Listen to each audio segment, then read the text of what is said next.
VCT Pacific absolutely owns Masters Toronto. Welcome YouTube, it's Chobra, and today we just wrapped up Swiss Stage 1 at Masters Toronto, which means the 8 teams participating in the Swiss stage have just completed their opening matches. And guess what? EMEA washed.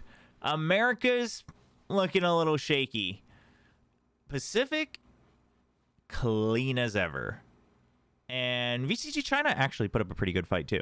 Both of the Pacific teams get a 13-1 map score in one of their 2 maps, and the other one was pretty handily won as well. And today we're going to take a look at how these 2 teams both accomplished their missions, because a big part of it was actually subverting the expectations that everyone has about those 2.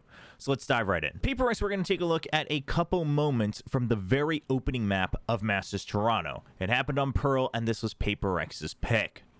Now, it should be noted that this is a map that EMEA just in general has notoriously avoided and never really liked playing, whereas PRX actually has always really liked playing Pearl, especially with their signature Phoenix in past metas.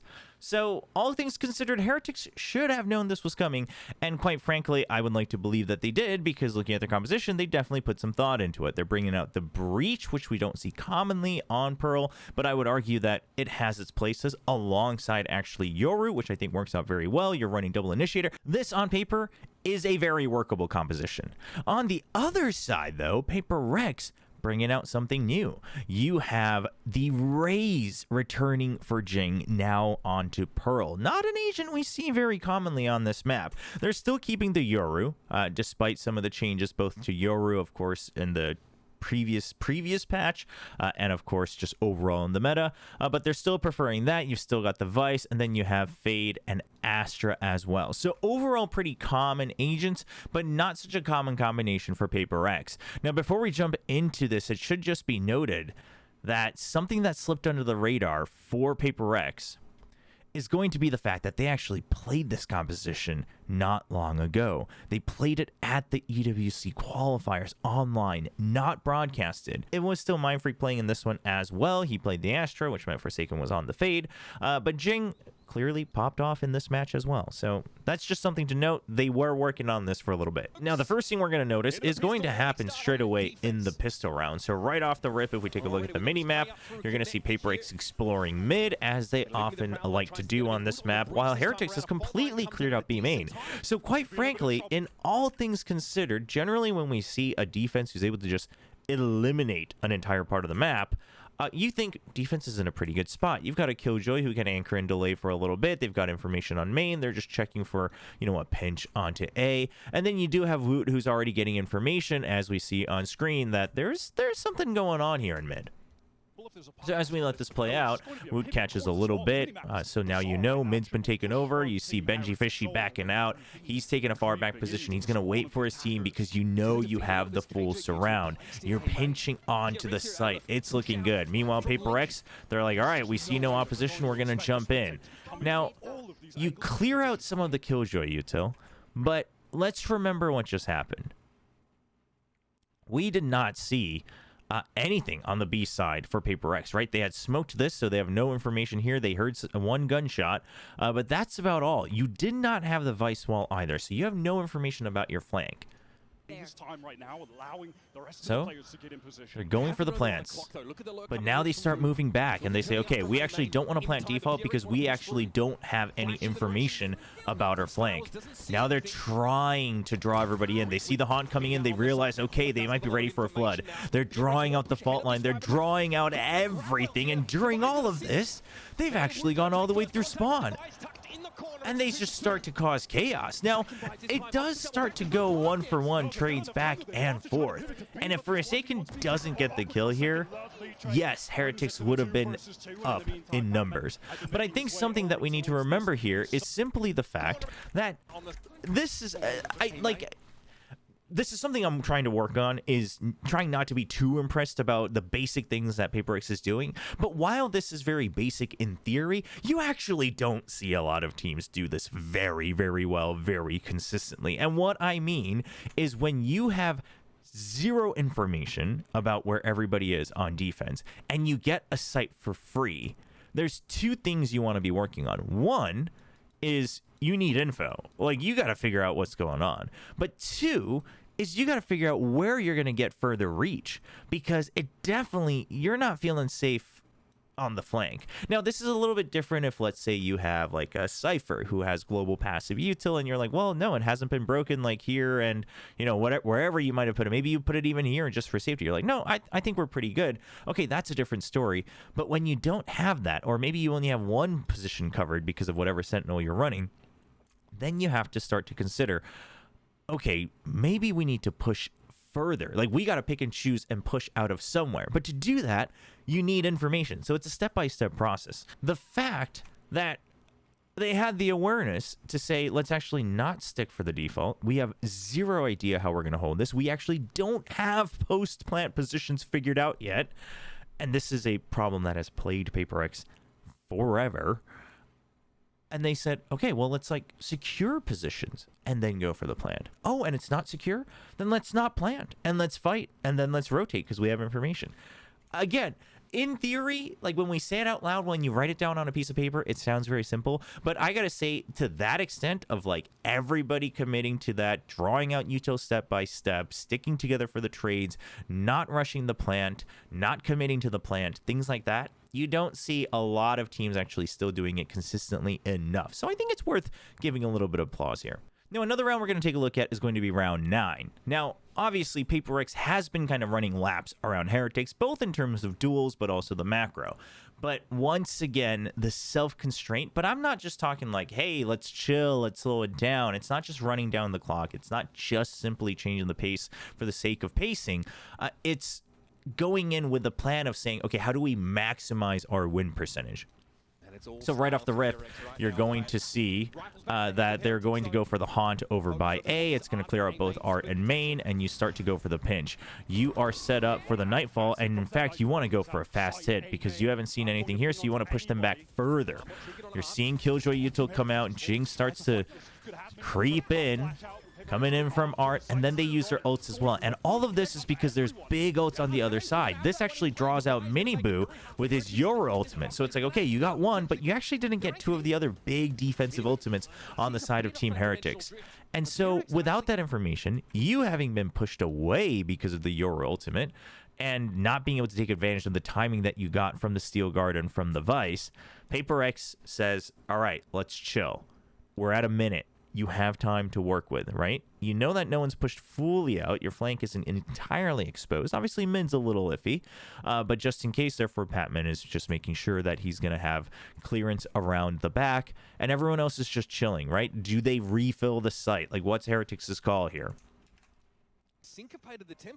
And we're not seeing anything. So they start to put up the smokes, and they're creeping in bit by bit. They're trying to draw out more of a reaction, and look at all their positions. They can always back away. Jing's the only one who's been sent in, but there's a crossfire. So now you've got a crossfire angle, and then the haunt comes in.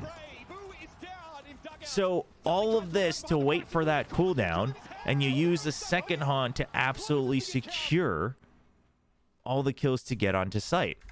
I think just the step-by-step, even the arc rows, right? Nobody immediately clears it. So you know there's nobody standing backside, or at least they're faking it if they are. Then that allows you to plant someone for a crossfire. Okay, now we're set up for the crossfire. You already smoked off one more angle. You have art, you have main. So the only angle you are concerned about is going to be secret.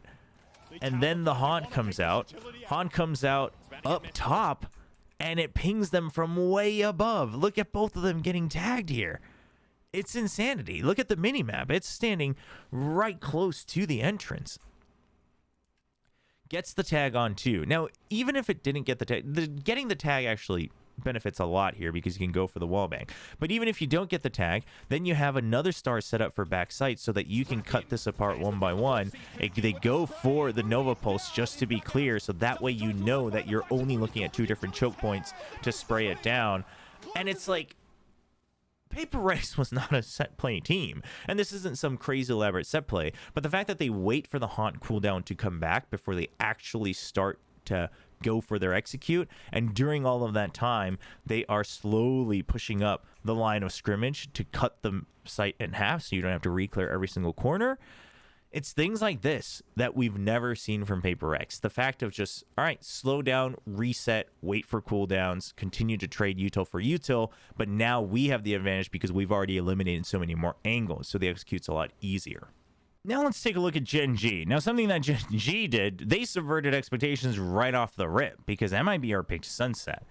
And Gen G, I said it when I was watching the stream as well. I was like, yeah, it kind of makes sense, you know? Gen G, they've historically not been great at Sunset. They tried to kind of shoehorn the Ascent composition onto Sunset last year. It never really looked that great, etc. Now, one thing that you had to consider was the fact that last year they never played Neon, despite Neon being OP. And so that hampered them quite a bit. Obviously, Texture's been grinding on the Neon. It's been looking better and better every single time he pulls it out. And so, yeah, maybe you could have expected the Neon, but just in general, they didn't look that fluid on Sunset. They never looked like they had a very good grasp of the map last year. So this pick from MIBR was fairly understandable. But then Gen G, okay, you've still got the Sova. All right, now Texture's playing the Neon. Okay, that makes sense. Bring out the Viper.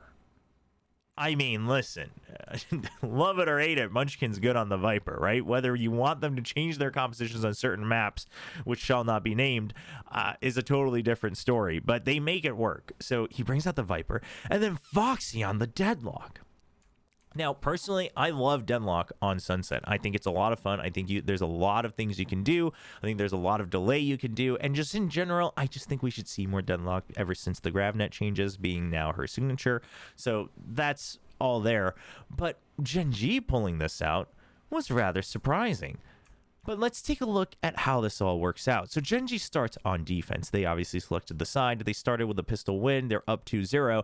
And right off the rip in round 3, MIBR now with their buy round are trying to up the tempo. It should be noted that earlier on, the early pushes just did not work out. So now they're trying to make sure they take full main control. And Ospas just gets shut down. Now, if he didn't die to Foxy, he was going to die to the judge. So either way, the double up comes in handy. And immediately, Foxy9 throws a GravNet. Okay, GravNet slows them down. Then you've got a toxic screen that slows down B main. So that's been put up. And then the barrier mesh wall comes up. And that's past the toxic screen. So they have to wait to really clear that out. And if they got through that, there's still a sonic sensor to get through the site. So there is a lot of delay. Meanwhile, just a classic one-way hold over on the A site, which really just means that mid's all you have to work with if you're on the attacking team. You still have the door closed. You've got a sonic sensor over by market as well. And with that, now with all the delay, you're just watching for info in mid, and then you rotate everyone over for a 3-man stack on A. Gen G suddenly has a really good grasp of this map.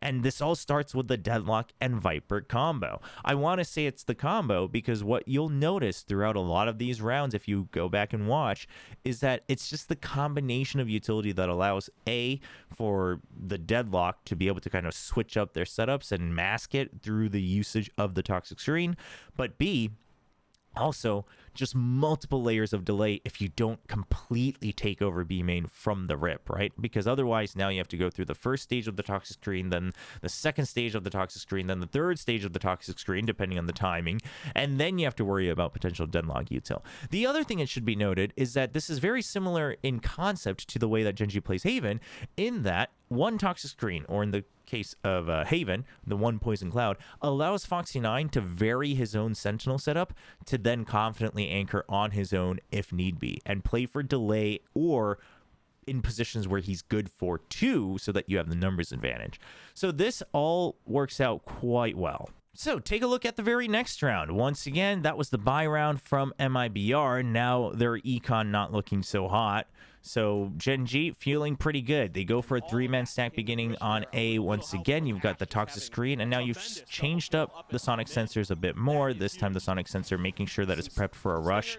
He closes the door. It's the same idea that they had halfway through that previous round. But this time with a 3-man push, they're going to send the paranoia out and immediately put pressure on main. During all of that, there was no rush over on B, so Munchkin pushes out and takes pressure, onto this toxic screen. So now if you did rotate back to B, if you run into Munchkin, now you have to slow things down. So once again, everything that Gen G is doing is just saying, like, you are never going to be able to comfortably take over B site. It's always going to take forever. Like, if you want to work B, you better work it from the very beginning of the round, and that's the only option you get. So while that doesn't actually come to fruition because MIBR just never actually even get to that point here on their attacking side on Sunset, the psychological aspect of this from Gen G is, okay, you want B site and you want the easy post plant, then you better work it from the very beginning, which means we actually get free reign of this part of the map, right? This half of the map.